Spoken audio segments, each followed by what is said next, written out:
Welcome to Naomi's Filipino Kitchen. As they say in the Philippines, mabuhay! Today, I'm going to show you how to make the best creamy garlic chicken ever. Wait until the end of this video for a sneaky peek of some of my other recipes.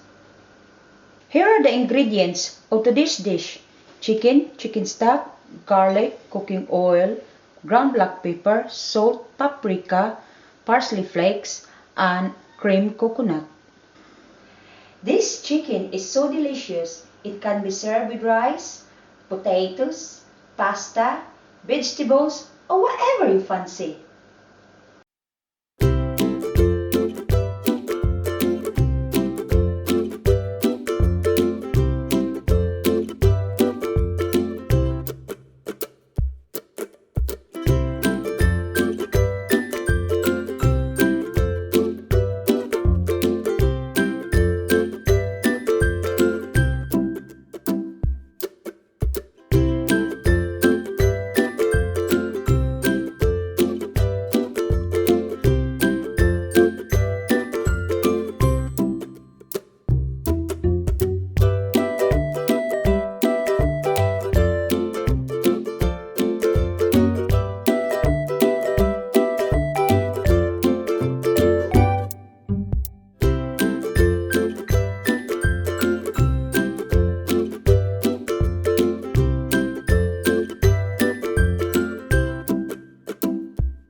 I hope you enjoyed the recipe today, and if you like it, then like it.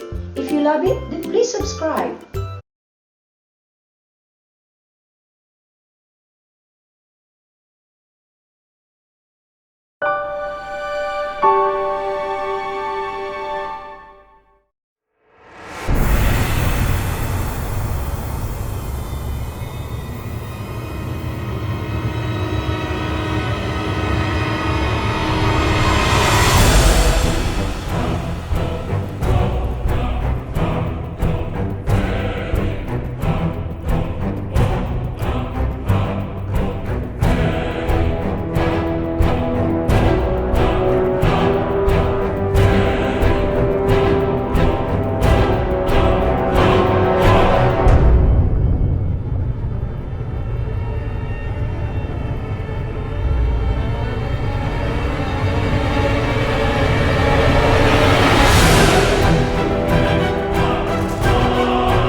Hi guys, if you want to see how to cook my beef humba, click here. And if you want to see how to cook my garlic prawns, click here.